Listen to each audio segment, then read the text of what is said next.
अप्रैल को लखनऊ में एक व्यापारी के अपहरण मामले में माफिया अतीक अहमद और उसके बेटे उमर के खिलाफ आरोप तय किए गए हैं। तो आरोप तय होने के बाद अतीक के बेटे उमर पर भी उम्र कैद की तलवार लटकने लगी है। उमर अभी लखनऊ जेल में बंद है। उमर पर 4 साल पहले मोहित जायसवाल नाम के व्यापारी का अपहरण करने, उसकी पिटाई करने का मामला चल रहा है। इस मामले में सीबीआई कोर्ट में अतीक और उमर पर आरोप तय हो गए हैं। तो अतीक की जो मुश्किलें हैं कम वो होती नजर आ नहीं रही हैं। सुनवाई के बाद इनकी सज़ा तय की जाएगी।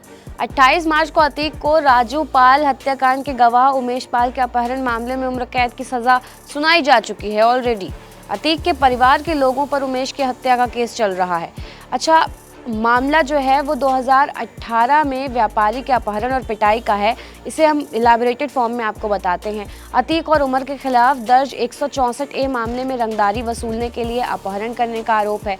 इस धारा में दोषी पाए जाने पर अधिकतम उम्र कैद या फांसी की सज़ा का प्रावधान है।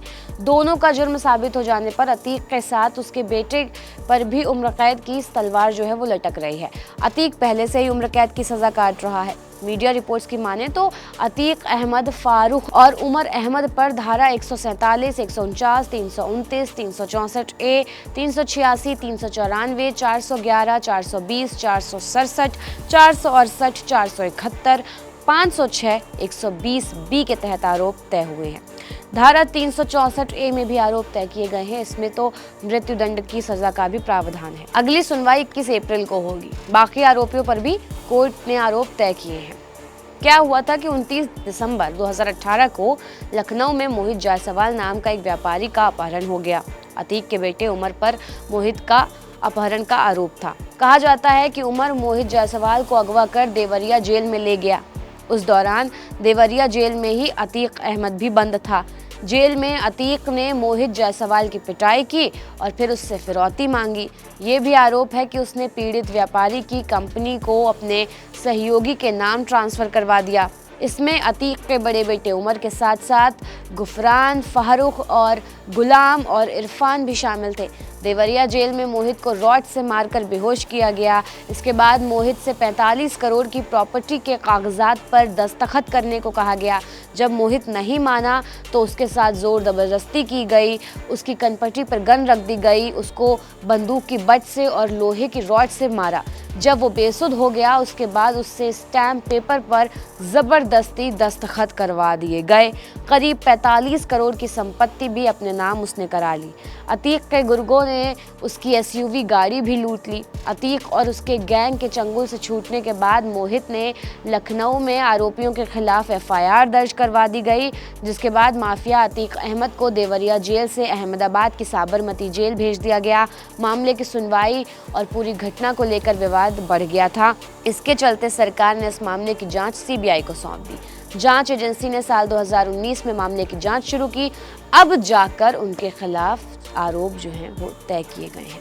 एक नज़र डालते हैं कि अतीक की पत्नी शाइस्ता परवीन पर क्या क्या आरोप हैं। तो उन पर अपने पति के आपराधिक गतिविधियों में शामिल होने का आरोप है, जिसमें हत्या और ज़मीन हड़पने के मामले शामिल हैं। 2019 में शाइस्ता पर हमले और किडनैपिंग के मामले में पति अतीक के साथ गिरफ्तार किया गया था उन्हें। दोनों अभी जेल में बंद हैं। बृहस्पतिवार को अदालत ने उमेश पाल हत्याकांड में नामजद आरोपी और माफिया अतीक अहमद की पत्नी शाइस्ता परवीन की अग्रिम जमानत की अर्जी खारिज कर दी है।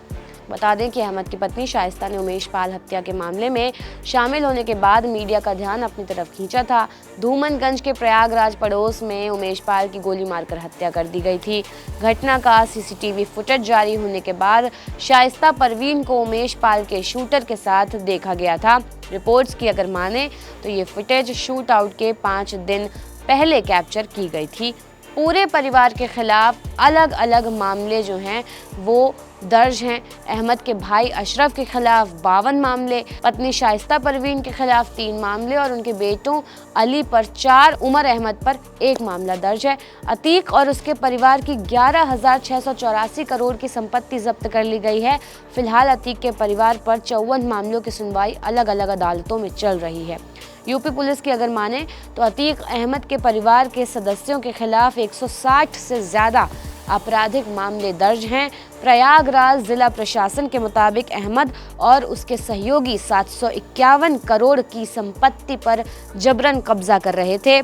अच्छा, ये जो अतीक अहमद है ये आज से नहीं, ये बहुत पुराना खिलाड़ी है। 1989 में पहली बार अतीक के खिलाफ FIR दर्ज की गई थी जब उसकी उम्र 16-17 साल की रही होगी। इतनी कम उम्र से ही अतीक को उसके इलाके के लोग एक माफिया और एक बाहुबली नेता के तौर पर जानते हैं। अतीक 10वीं तक पढ़ा है। तो ये था अतीक और उसके पूरे परिवार का काला चिट्ठा। ये खबर लिखी थी हमारी सहयोगी नाजिया नाज ने। इस पूरे मामले पर जो भी कहना है आपका कमेंट्स में कह सकते हैं। अपडेट्स के लिए आप चैनल को सब्सक्राइब करना मत भूलिएगा।